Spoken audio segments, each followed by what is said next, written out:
Assalamualaikum warahmatullahi wabarakatuh. Salam sejahtera untuk kita semuanya. Selamat datang di Fakultas Kesehatan Universitas Jenderal Ahmad Yani Yogyakarta. Kali ini perkenalkan, saya Tias. Saya adalah wakil dekan 2 di Unjani Yogyakarta di Fakultas Kesehatan yang membahas nanti lebih lanjut lagi terkait dengan bidang administrasi umum dan keuangan. Ya, welcome di Fakultas Kesehatan Unjani Yogyakarta. Ini adalah kampus 2, jadi berbeda dengan 2 fakultas yang lainnya. Untuk Fakultas Kesehatan kita ada di kampus 2 Unjani Yogyakarta. Dan sepertinya bagi kalian yang sudah pernah datang, mungkin datang untuk ambil seragam di Fakultas Kesehatan sudah familiar dengan gedung ini, yang pasti kita berbeda, sama-sama di Ring Road Barat, tapi kita ada di jalan yang berbeda dengan yang di kampus 1. Nah, ini adalah seluruh jajaran, mungkin belum semuanya ya. Kita lihat di sini ada seluruh jajaran dari Fakultas Kesehatan di Unjani Yogyakarta. Baik, mengenal sebuah mahasiswa, kata-kata sebuah mahasiswa gitu ya. Kita ketahui bahwa kalian semuanya saat ini telah mempunyai label sebagai seorang mahasiswa gitu ya. Kalau kita lihat dari KBBI atau Kamus Besar Bahasa Indonesia, mahasiswa adalah seorang yang belajar di perguruan tinggi di dalam struktur pendidikan di Indonesia. Mahasiswa memegang status pendidikan tertinggi di antara yang lainnya. Jadi istilah katanya ketika dia sudah mempunyai status mahasiswa, dia pastinya jangan belajar di perguruan tinggi dan status pendidikannya pastinya lebih tinggi. Artinya memang kalau kita lihat dari standar dari pemerintah ya, wajib belajar 9 tahun gitu nggih, sampai dengan SMA. Nah, setelah itu ketika kita melanjutkan ke jenjang yang lebih tinggi lagi disebut dengan mahasiswa, maka memang status pendidikannya lebih tinggi. Apalagi nanti kalau sudah menuntut ke pendidikan yang lebih tinggi lagi, ada S2 sampai dengan S3 gitu. Nah, menurut Knafen Mecher, mahasiswa adalah seorang calon sarjana yang dalam keterlibatannya dengan perguruan tinggi yang dididik dan diharapkan untuk menjadi calon-calon intelektual. Nah, kembali lagi kita bicara tentang calon intelektual. Kalau kita bicara calon intelektual ya, memang apa yang diucapkan, apa yang difikirkan, dan apa yang dilakukan itu memang sebagai seorang yang intelektual ya. Bagaimana kita bisa bicara secara intelek gitu ya? Semuanya berdasarkan atas fakta yang ada, sehingga kita tidak bisa berbicara hanya berdasarkan sepertinya, biasanya gitu ya, nggak bisa seperti itu. Tapi kalau kita bicara seorang mahasiswa, dia calon intelektual, berarti memang dia berbicara atas dasar adalah dasarnya adalah yang sesuai dengan sumber yang terpercaya. Saya membaca jurnal ini Bu, bahwa seorang mahasiswa itu harus bersikapnya dan sebagainya. Nah, ini memang harus ada dasarnya. Jadi semua berdasarkan dasar. Nah, selanjutnya pada peran dan fungsi sebagai seorang mahasiswa ya. Saya ingin mengingatkan kalian semuanya juga terkait dengan bagaimana peran dan fungsi seorang mahasiswa. Guardian of value. Jadi seorang mahasiswa itu menjaga nilai-nilai masyarakat yang kebenarannya mutlak, kejujuran, keahlian, gotong royong, integritas, empati, dan lainnya. Jadi mahasiswa itu dituntut untuk mampu berpikir secara ilmiah tentang nilai-nilai yang mereka jaga. Sehingga memang betul bahwa memang ada nilai ketika dia bicara dia seorang mahasiswa, itu ada nilai ya. Apalagi kalau kalian yang dari daerah yang memang mungkin jauh dari Yogyakarta seperti itu, yang memang saya juga mahasiswa di prodi S1 kebidanan, kebetulan background saya adalah bidan. Itu mereka menyatakan bahwa ada salah satu di desa saya tidak ada yang berpendidikan sarjana. Saya kuliah dengan motivasi A, B, C dan sebagainya. Nah, ini salah satu kita lihat bahwa memang ada nilai. Ketika Anda kembali lagi ke daerah Anda, pasti akan ada nilai yang berbeda. Artinya dia dituntut bahwa kejujurannya akan lebih lagi karena dia mempunyai ilmu pengetahuan yang lebih. Keadilan, gotong royong, integritas, bukan sok keminter ya. Kembali lagi kalau misalkan bahasa Jawanya adalah sok keminter gitu ya. Empati dan yang lainnya itu harusnya terlihat di situ, apalagi dengan jiwa muda kalian gitu ya. Berikutnya adalah agent of change ya. Jadi mahasiswanya juga sebagai penggerak yang mengajak seluruh masyarakat untuk bergerak dalam melakukan perubahan ke arah yang lebih baik lagi. Bergerak ya. Dengan melalui berbagai ilmu, gagasan serta pengetahuan yang mereka miliki. Artinya bergerak itu bagaimana? Jadi mahasiswa kita sebutkan biasanya dia sudah di remaja akhir menuju ke dewasa awal. Hal-hal tersebutlah yang biasanya banyak sekali dalam pikiran, itu banyak gejolak-gejolak yang terjadi di mahasiswa gitu ya. Dia menjadi agent of change di mana mahasiswa ingin menggerakkan seluruh masyarakat dan sebagainya ya, sesuai dengan keilmuan dia. Nah, ini yang peran dan fungsi mahasiswa harus ada di situ. Misal nih, Anda sebagai seorang perawat gitu ya, tiba-tiba di daerah Anda ternyata ada masalah dengan PHBS, perilaku hidup bersih dan sehatnya kurang gitu. Anda sebagai seorang mahasiswa yang telah diberikan ilmu ya oleh dosen dan juga dalam proses pembelajaran itu sudah melewati itu dan tahu ilmunya, ingin membuat gebrakan lah di masyarakat, menggerakkan seluruh masyarakat. Bagaimana cara kita mengatasi supaya tidak tertinggal dari yang namanya PHBS tadi, supaya dengan perilaku hidup bersih dan sehat tadi masyarakatnya bagus nanti pengetahuannya dan nantinya praktiknya dia juga bagus, perilaku sehari-hari juga dilakukan dengan baik. Nah, inilah yang memang sebenarnya fungsi dari mahasiswa itu seperti itu. Walaupun terkadang mungkin ya dikatakan belum matang dalam artian bahwa belum sarjana atau belum diploma, belum lulus lah begitu katakanlah. Tetapi dia sudah punya ilmu-ilmu yang bisa langsung. Jadi jangan sampai nunggu besok lulus juga, karena nanti kalian terlalu kaku sekali ketika di masyarakat gitu. Yang membutuhkan kalian kembali lagi adalah masyarakat, bukan hanya keluarga loh ya. Kemudian moral force, di mana mahasiswa dengan tingkat pendidikan yang paling tinggi diwajibkan untuk memiliki moral yang baik pula. Tingkat intelektual seorang mahasiswa akan disejajarkan dengan tingkat moralitasnya. Artinya orang yang memulai dia pinter gitu ya, pinter artinya dia punya satu step pendidikannya lebih tinggi, seharusnya moralnya juga baik gitu ya, bukan jadi vandalisme gitu ya. Masih ingat ya dengan vandalisme? Masih ingat juga mungkin kalau di SMA atau mungkin pada saat sekolah kemarin itu kalian belajar tetapi masih ngorek-ngorek itu ya di papan di meja seperti itu. Nah, ini juga termasuk perilaku yang belum melihat moralnya kok kurang gitu ya. Nah, seharusnya mahasiswa mampu membawa yang namanya sudah berpendidikan tinggi, moralnya pun harusnya ikutan tinggi. Dia berpikir ketika mau melakukan sesuatu harus berpikir dulu karena akan ada efek dari apa yang dia lakukan. Berikutnya adalah social control. Nah, mahasiswa ini mampu dia mulai kemampuan intelektual, kepekaan sosial, serta sikap kritisnya.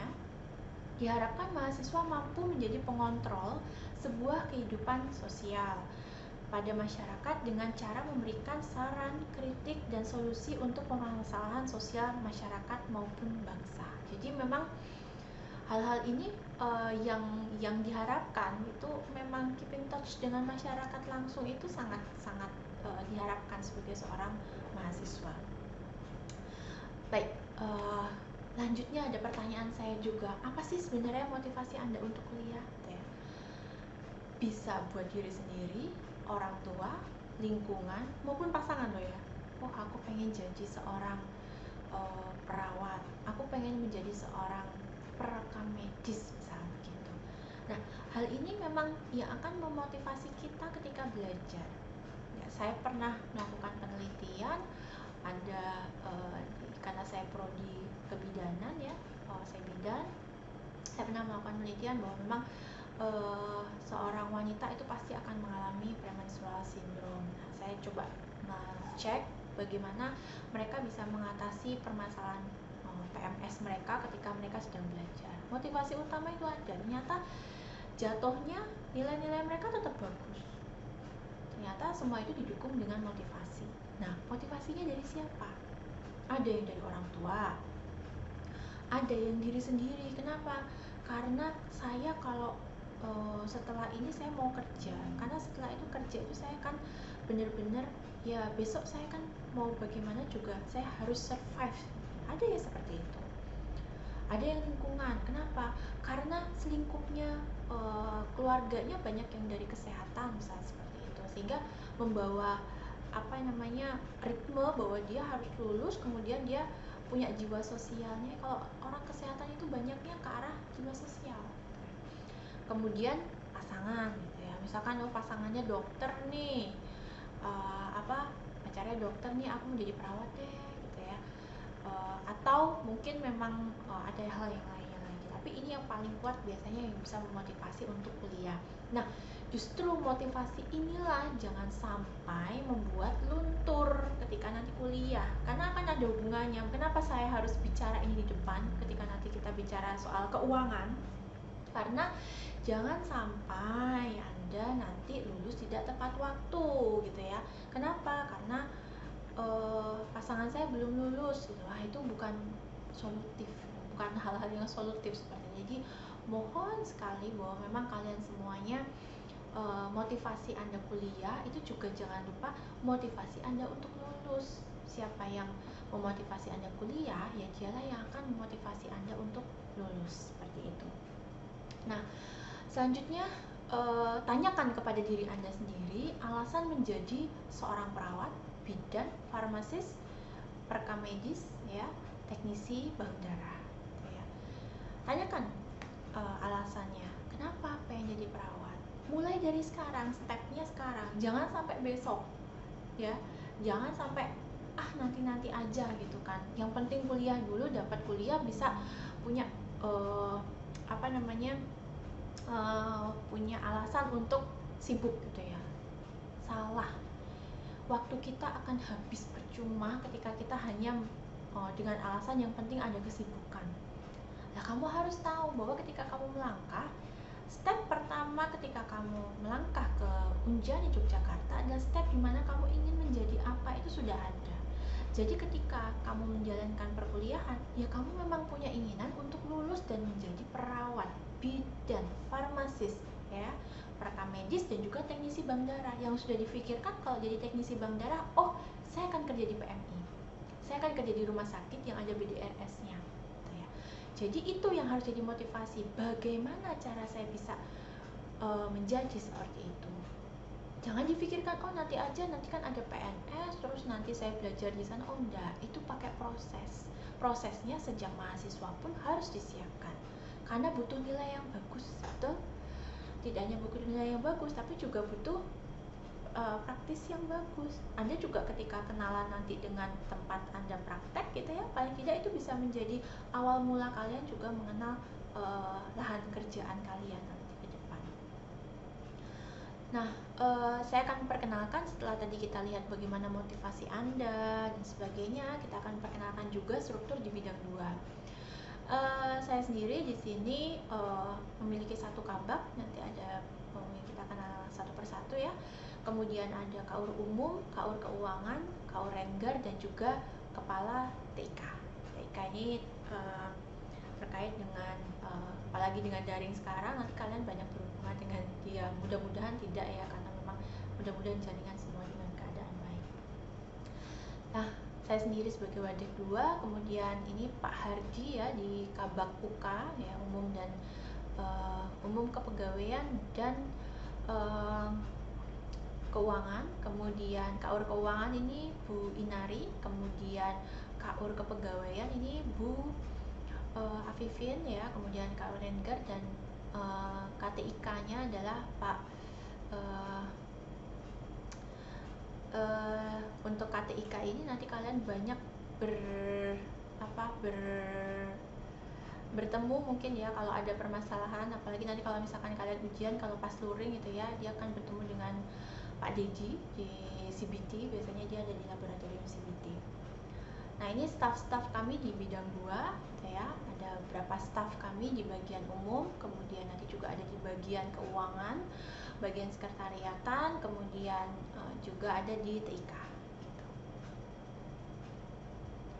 Selanjutnya ini adalah fasilitas sarana prasarana ya. Ini tampak depan ya, tampak depan di mana kita bisa melihat bahwa memang kita memiliki gedung A dan gedung B. Gedung A itu yang di ini, dan mungkin ini masih tertulis stiker tapi masih dengan gedung yang sama.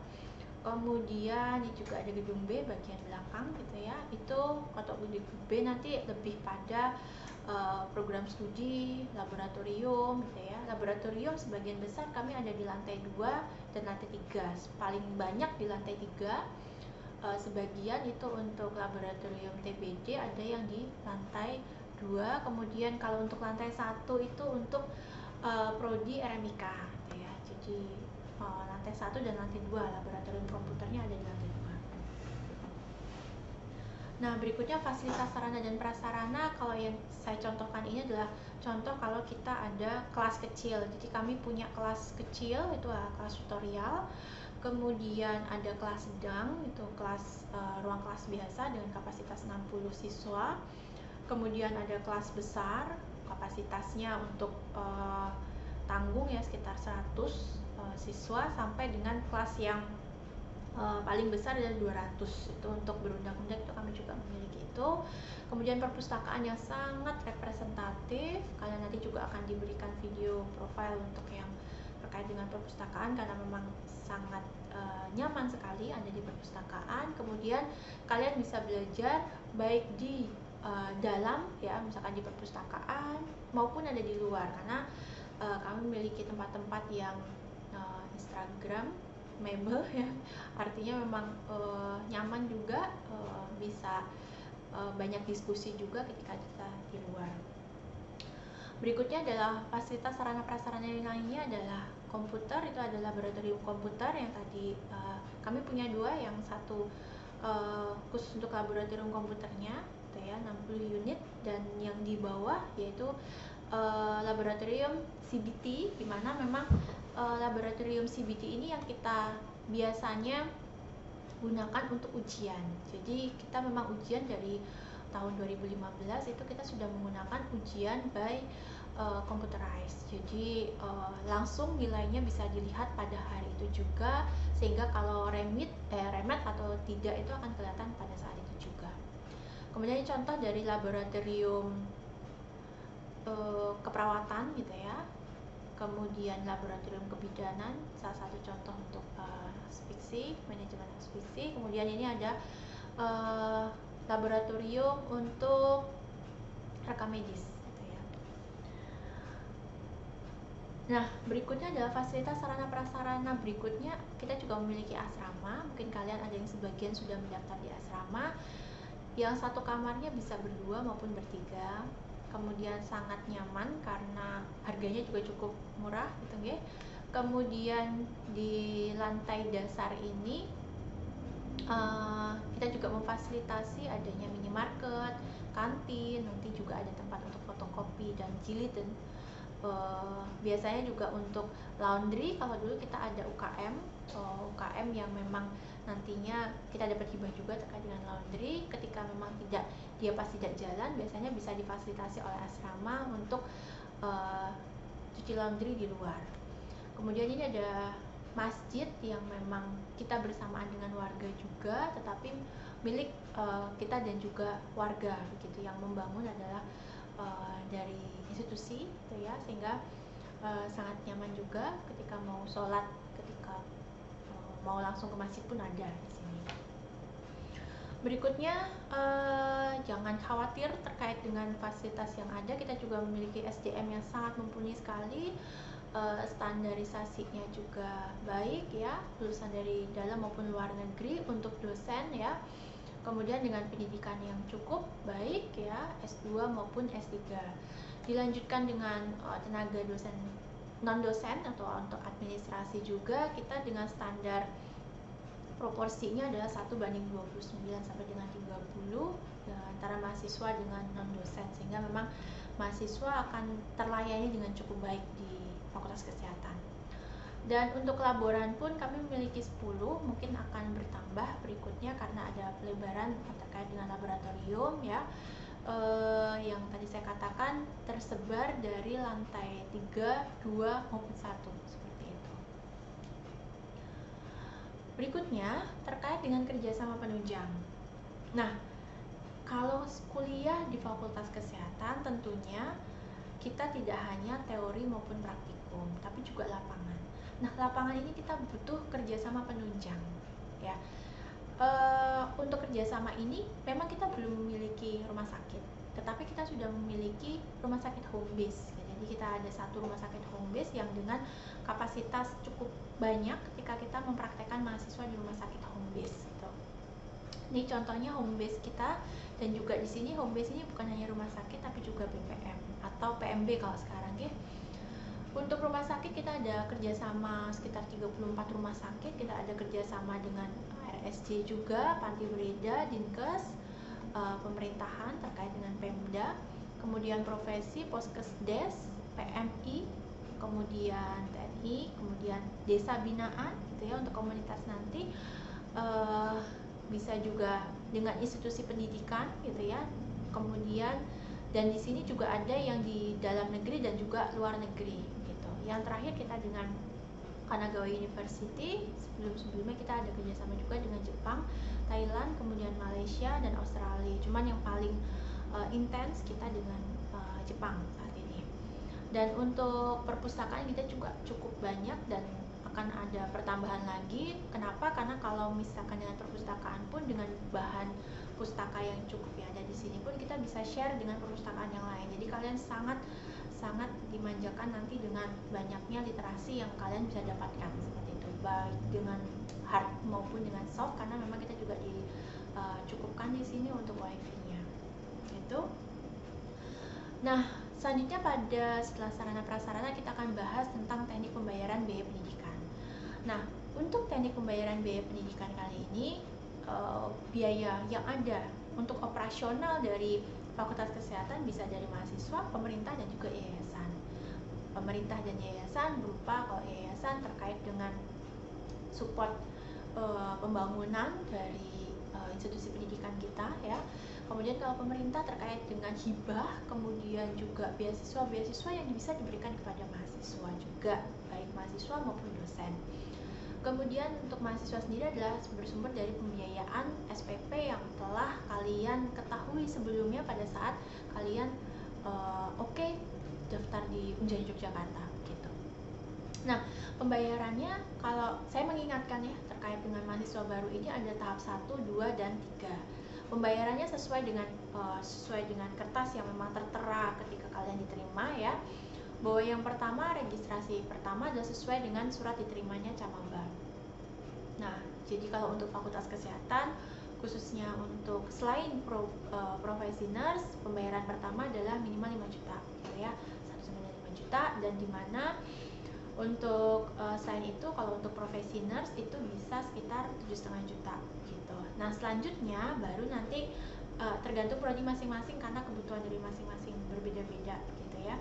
Jadi untuk tahap 2-nya harusnya sekarang sudah tahap 2 sampai dengan 3 Oktober 28 September sampai dengan 3 Oktober itu menandakan bahwa kalian sudah siap menjadi calon mahasiswa baru karena dengan tahapan itu. Kemudian nanti ketika tahap 3 adalah sebelum UTS atau ujian tengah semester, yaitu pada 19 sampai dengan 24 Oktober 2020 di bulan Oktober ini. Pembayaran mahasiswa lanjutan itu bisa sesuai dengan kaldik di masing-masing prodi, artinya memang nanti akan dilihat dari masing-masing prodi, cuman pembayarannya, daftar pembayarannya hampir sama gitu. Rekening kita ke Yayasan Kartika Eka Paksi ya. Kemudian bank, kalau untuk Fakultas Kesehatan kita gunakan BRI. Nah, teknik pembayaran mahasiswa nanti ketika semester 2 sampai dengan lulus. Nah, di sini tahap satunya tadi sampai dengan Oktober untuk yang semester gasalnya. Sudah persiapan untuk semester genap itu di bulan Januari, yaitu tanggal 18 sampai dengan 23 Januari 2021 gitu ya. Kemudian untuk tahap 2-nya juga di 15 sampai dengan 20 Maret 2021. Nah, untuk kondisi khusus, Bu, saya ada masalah nih dengan keuangan saya, orang tua saya tiba-tiba ada permasalahan yang genting sehingga memang berakibat pada pembayaran perkuliahan saya. Kita bisa melakukan dispensasi penundaan. Tetapi memang syaratnya memang ada syarat dan ketentuan yang berlaku. Mengajukan surat dan melampirkan prasyarat penundaan yang diketahui oleh wali. Persetujuan juga diberikan dengan pertimbangan khusus seperti itu. Kita lihat dari kasus per kasusnya. Nah, seperti itu. Kemudian, oke. Selanjutnya pada syarat penundaan. Nah, syarat penundaan ini yang pertama adalah penundaan itu memang diketahui oleh orang tua maupun oleh dosen PA. Sehingga memang permasalahan mahasiswa ini nggak cuma mahasiswa sendiri, jangan-jangan mahasiswanya sendiri yang memang pengen penundaan karena uangnya dipakai dulu, ya nggak bisa kayak gitu. Jadi memang ada orang tua dan juga dosen PA yang mengetahui bahwa memang adanya permasalahan gitu ya. Kemudian adanya fotokopi KTP dari orang tua, fotokopi KK, slip penghasilan orang tua, SKTM, dan juga fotokopi PBB. SKTM ini surat keterangan tidak mampu ya. Kadangkala memang ada permasalahan di mana SKTM ini ada masalah, Bu, karena memang sebenarnya saya tidak memiliki SKTM tetapi saya ada masalah. Nah, inilah yang akan kita bincangkan nanti, apakah memang nanti kita akan gunakan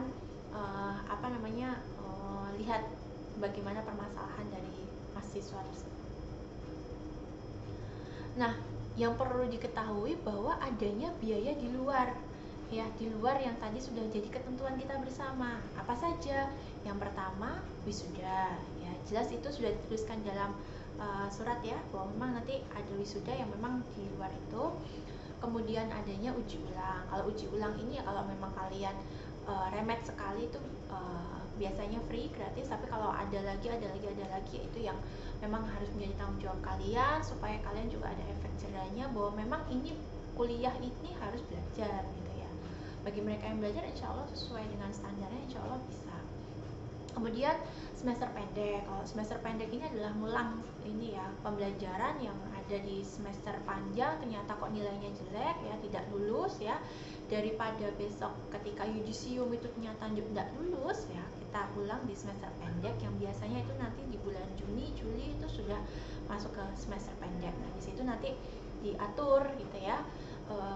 Jangan sampai lah kalian masuk ke semester pendek. Kemudian kegiatan kemahasiswaan di luar biaya program kerja organisasi, misalkan kalian ikut UKM atau kalian ikut organisasi mahasiswa, himpunan mahasiswa begitu. Ternyata di dalam biaya program kerjanya tidak ada misalkan kegiatan yang sudah disepakati di organisasi itu, misalkan ada outbound tambahan. Nah, itu gak masalah, jadi kalian memang akan ada biaya tambahan berupa program tersebut seperti itu. Jadi itu pun karena namanya mahasiswa ya, jadi biasanya juga tidak akan terlalu banyak. Yang penting semangat kebersamaannya dan juga untuk mencari istilahnya pengetahuan, mengadvokasi dan sebagainya, kita perlu juga. Kemudian akomodasi praktek di lapangan. Ketika kalian praktek di lapangan, kosnya gimana, Bu? Kemudian biaya hidup kami di sana gimana, Bu? Nah, ini tentu saja menjadi beban kalian gitu. Nah, ada ketentuan misalkan kalau untuk bidan. Nah, bidan ini memang kalau bidan ini karena dia tinggalnya di tempatnya bidan, kalau yang dia memang pada saat di dalam kurikulum tersebut adalah dia harus ditempatkan di bidan, maka memang nanti akan ada biaya akomodasi. Nah, biaya akomodasi ini yang menentukan bukan bidannya, tapi organisasi profesi, sehingga jangan khawatir, mereka juga menimang-nimang ya kalau ngasih mahasiswa biasanya makan 3 kali sehari sama akomodasi tinggal itu berapa begitu. Nah, ini memang akhirnya ada kesepakatan begitu, sehingga nanti ada minimal biayanya berapa itu sudah ada aturannya di Yogyakarta maupun Jawa Tengah yang biasanya kita pakai tempat prakteknya. Kemudian student exchange. Nah, student exchange ini termasuk dalam ini ya, karena memang terkadang kita lihat dalam kondisi ini bisa dalam 1 tahun ada student exchange, bisa tidak seperti itu. Untuk tahun ini tidak ada, apalagi dengan kondisi yang pandemi seperti ini, sehingga untuk student exchange memang nanti kita kita akan berikan solusi, artinya memang bagaimana caranya supaya tidak begitu berat di mahasiswa. Maka biasanya kami juga coba menginisiasi apakah ada bantuan. Kalau tidak ada bantuan pun kami akan share apakah memang mahasiswa berminat terkait dengan student exchange ini. Ya, berikutnya adalah fasilitas beasiswa. Mungkin dari bidang 1 sudah mengutarakan ya, ada KBAD, jadi selamat untuk para keluarga TNI yang bersekolah di sini, tentunya akan mendapatkan potongan untuk Fakultas Kesehatan juga. Kemudian beasiswa prestasi akademik ini khusus untuk juara 1 dan juara 2 gitu. Jadi kalau kalian pintar, juara 1 dan juara 2 itu pasti insya Allah akan mendapatkan potongan atau beasiswa. Kemudian beasiswa dan Kemristek Dikti, ini kalau bidik misi sekarang katakannya KIP gitu ya. Kemudian beasiswa Dikpora, ini khusus untuk warga Yogyakarta dan belum tentu ada setiap tahunnya, jadi kami juga mencari gitu ya. Apresiasi dari mitra pada saat wisuda itu bagi mereka yang pinter ya. Nanti pada saat wisuda akan ditambah lagi nih bonusnya dari mitra. Kemudian memfasilitasi rekomendasi beasiswa dari Pemda, artinya terkadang kalian juga akan bisa mencari beasiswa dari Pemda. Nah, itu kami akan memfasilitasi rekomendasi dari institusi. Nah, kalau kita tadi lihat gimana sih motivasinya dan bagaimana sarana prasarana di sini, kemudian bagaimana keuangan ini. Tibalah saatnya kita harus yakin bahwa Anda sekarang ini menjadi anak Jenderal. Kenapa anak Jenderal? Karena kalian kuliah di Universitas Jenderal Ahmad Yani. Jadi kami selalu mengatakan bahwa karena kita di Unjani, maka Anda sekalian adalah anak Jenderal. Nah, bagaimana perilaku seorang anak Jenderal? Ya, evaluasi kami ketika di di pihak ketiga, artinya alumni kami yang sudah bekerja, kemudian kita minta testimoninya, apa sih yang sebenarnya yang menjadikan mereka senang dengan alumni kita. Yang pertama adalah disiplin, patuh pada aturan. Nah, itu yang mencerminkan kita anak jenderal gitu ya. Nah, inilah yang harusnya menjadi ya sudah melekat di hati Anda sekalian, yaitu aturan tata tertib mahasiswa di buku panduan akademik. Itu sudah menjadi pakem, nanti kalian akan dapatkan itu. Kemudian aturan pembayaran SPP. Kalian sekolah di perguruan tinggi swasta yang memang tidak seperti yang di negeri yang memang dia sudah ada subsidi dan sebagainya. Kami pun berusaha mencarikan kalian bagaimana caranya beasiswa-beasiswa yang bisa mengurangi, artinya mengurangi biaya pendidikan bagi kalian-kalian yang memang berprestasi begitu. Tetapi kembali lagi bahwa memang sudah harusnya memang sudah disadari dari awal bahwa ada aturan pembayaran SPP di depan yang harus disepakati. Maka tadi saya bilang berwanti-wanti, tolong benar-benar aturan ini ke orang tua diberitahu juga. Berikutnya adalah tata tertib dari teori, praktikum, dan di lapangan yang harus dijalankan dengan baik ya. Jadi nanti akan ada di buku panduan akademik maupun nanti ada di buku panduan praktikum, teori maupun lapangan. Gitu. Baik, kembali lagi saya berucap terima kasih atas kepercayaannya. Kalian sudah memantapkan dan yakin bahwa Unjani Yogyakarta akan menghantarkan kalian menjadi seorang tenaga kesehatan yang profesional dan juga baik nantinya yang mempunyai jiwa-jiwa keahmad-yanian ya, yang nantinya akan mendapatkan keilmuan yang sesuai dengan apa yang sudah kalian percayakan kepada kami. Dan terima kasih atas kepercayaan Anda. Saya cukupkan sampai di sini. Wassalamualaikum warahmatullahi wabarakatuh.